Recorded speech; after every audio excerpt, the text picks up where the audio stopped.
அது காரணம் வந்து ஒரு தடவை பர்சனலாக அஜித் சாரை மீட் பண்ணப்போ அவர் ஒரு வார்த்தை என்ன சொன்னார், ஒரே வார்த்தை சொன்னார், நான் கண்டினியூவாக படம் பண்ணுறேன். ஸோ அப்படி பண்ணது தான் ஆரம்பம், என்ன எறிந்தால் வேதாளம். அதே மாதிரி அவர் ஒரு வேர்டு கொடுத்தா கீப் அப் பண்ணுவாருங்க.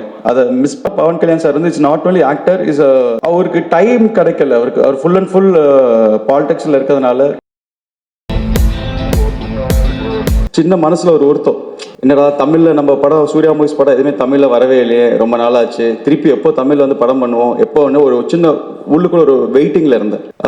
அதே மாதிரி தமிழில் திருப்பி டைரக்டர் பண்ண ஒரு வாய்ப்பு கிடைக்குமா அப்படின்னு ஒரு மனசில் ஒரு ஃபீலிங் இருந்தது. பட் நான் ரியலைஸ் பண்ணல, நான் ஒரு பேன் இண்டியா படம் பண்ணிட்டு இருக்கேன். இந்த படம் வந்து மூலியமாக தமிழில் வந்து நம்ம தமிழ் மீடியா, நம்ம ப்ரெஸ் மீடியாவை, நம்ம ஃப்ரெண்ட்ஸ் எல்லாரையும் திருப்பி மீட் பண்ணுவேன்னு நான் எதிர்பார்க்கவே இல்லை. உங்களெல்லாம் மீட் பண்ணது ரொம்ப சந்தோஷமாக இருக்குது சார்.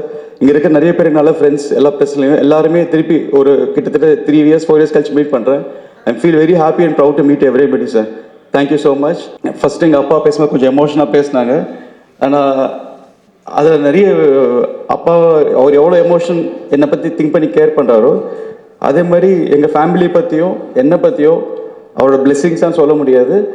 நிறைய இண்டஸ்ட்ரியில் நிறைய பேர் நிறைய ப்ரௌடாக ஃபீல் பண்ணி நிறைய பேசியிருக்காங்க. ஒரு சின்ன மூமெண்ட் வந்து நடுவில் நான் டைரக்ஷன் பண்ணலைங்க, டைரக்ஷன் பண்ணக்கூடாதுன்னு கிட்டத்தட்ட ஒரு 8 years கேப் எடுத்தேன். அது காரணம் வந்து ஒரு தடவை பர்சனலாக அஜித் சாரை மீட் பண்ணப்போ அவர் ஒரு வார்த்தை என்ன சொன்னார், அப்பாவுக்கு ஏஜ் ஆகிட்டே இருக்குது, அப்பாவுக்கு நீ சப்போர்ட்டாக இருக்கணும், நீ படம் ப்ரொடக்ஷன் பார்த்துக்கோ, டைரக்ஷன் பண்ணாத ப்ரொடியூஸ் பண்ணு அப்படின்னாரு, உனக்கு நல்லா வரும் அப்படின்னு. அந்த ஒரு செகண்ட் நான் எதுவும் யோசிக்கலை. சரி, இவ்வளோ பெரிய ஸ்டாரு நம்மளை பற்றி யோசிக்கிறாரு, அப்பா பற்றி யோசிக்கிறாரு சொல்லி நான் டக்குன்னு அந்த செகண்டு டைரக்ஷன் டெலிட் பண்ணி ப்ரொடக்ஷன் ஸ்டார்ட் பண்ண வச்சேன். நான் ஒரே ஒரு வார்த்தை கேட்டேன், சார் பண்ணலாம் சார், பட் இந்த மாதிரி ப்ரொடக்ஷன் பண்ண இது பண்ணால் ரெகுலராக டேட்ஸ் வேணும், ஹீரோ வேணும்னாரு. ஒரே வார்த்தை சொன்னார், நான் கண்டினியூவாக படம் பண்ணுறேன்னாரு. ஸோ அப்படி பண்ணது தான் ஆரம்பம், என்ன எறிந்தால் வேதாளம். ஸோ அவரோட இன்டென்ஷன் என்னென்னு கிளியராக புரிஞ்சது என்னென்னா, ரத்னம் சாரோட லெகசி கண்டினியூ ஆகணும், இந்த பேனர் கண்டினியூ ஆகணும், அதுக்கு நான் டேட் தரேன் அப்படின்னு. நடுவில் ஒரு 3 years கேப் இருந்தது நாங்கள் படம் பண்ணாமல் சூர்யா மூவிஸ். அவர் தான் வந்து ரீஸ்டார்ட் பண்ணார். இந்த வாய்ப்பு எனக்கு எப்பவுமே சொல்கிறதுக்கு சந்தர்ப்பம் வரல, பட் என் மனசுக்குள்ளேயே இருந்தது. திஸ் த ஃபர்ஸ்ட் டைம் நான் இதை வெளியே ஷேர் பண்ணுறேன்.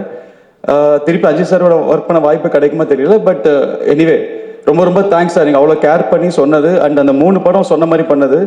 அதே மாதிரி அவர் ஒரு வேர்டு கொடுத்தா கீப் அப் பண்ணுவாருங்க, அதை மிஸ் பண்ணவே மாட்டார். யார் என்ன சொன்னால் அந்த டிசிஷனை மாற்றவே மாட்டார், அந்த வேர்டு தான். அதே மாதிரி திருப்பி அதே ஜர்னி முடிஞ்சு ஒரு ரிப்பீட் மோடில் வர மாதிரி ஒரு 8 years கழிச்சு நான் பவன் சாரை மீட் பண்ணப்போ பர்சனலாக பவன் சார் சொன்ன ஒரே வார்த்தை, ஜோதி எனக்கு ரத்னம் சார் ரொம்ப ரொம்ப பிடிக்கும், நான் எல்லாரும் என்னோட ஃபேனாக, நான் அவருக்கு ஒரு ஃபேன், அவரோட லெகசி கண்டினியூ ஆகணும், அதுக்காக தான் இந்த வாய்ப்பு உனக்கு தரேன்னு ஒரே வார்த்தை சொன்னார். நீ என்ன பண்ணுறது தெரியாது, நீ எவ்வளோ உழைக்கிறன்னு தெரியாது, இந்த படத்தை எப்படியா ஹிட் பண்ணணும், நெக்ஸ்ட் வேர்டு, இது 2 வேர்டு தான் சார் சொன்னார்.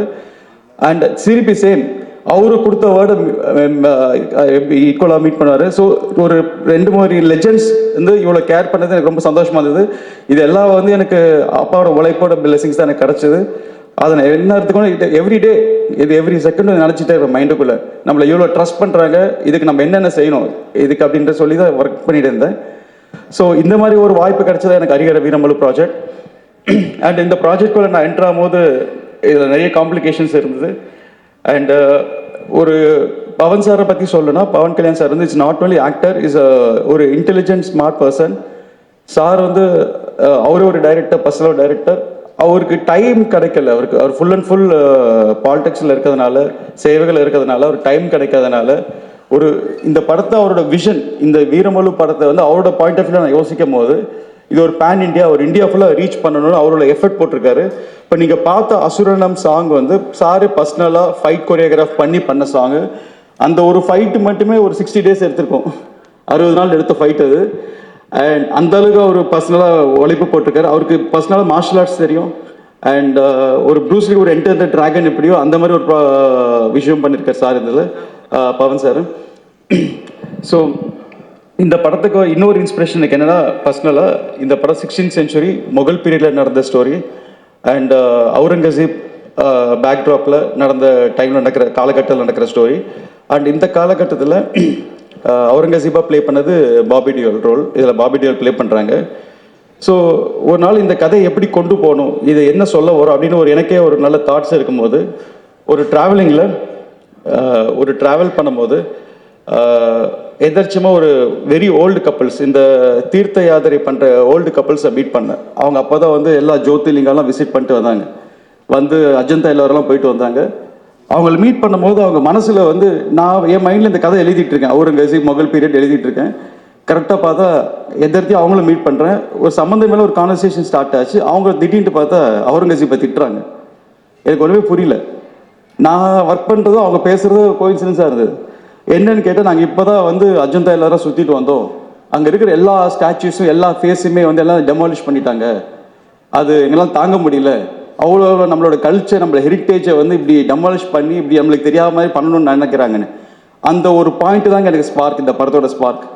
ஸோ இந்த ஹரிஹர வீரமலு படத்தில் பவன் சார் போர்ட்ரேட் பண்ணுற கேரக்டரே வந்து நம்மளோட ஹெரிட்டேஜ், நம்மளோட சம்பிரதாயம், நம்மளோட கல்ச்சர், நம்மளோட கோவில்கள், நம்மளோட ஜென்ரேஷனாக 1000 இயர்ஸை வந்த நம்ம ஜென்ரேஷனை வந்து டெஸ்ட்ராய் ஆகக்கூடாது, அதை அடுத்த ஜென்ரேஷன் கொண்டு போய் சேர்க்கணுன்ற ஒரு இதுக்காக ஃபைட் பண்ணுறதா பவன் சாரோட கேரக்டர் ஹரிஹர வீரமல்லு.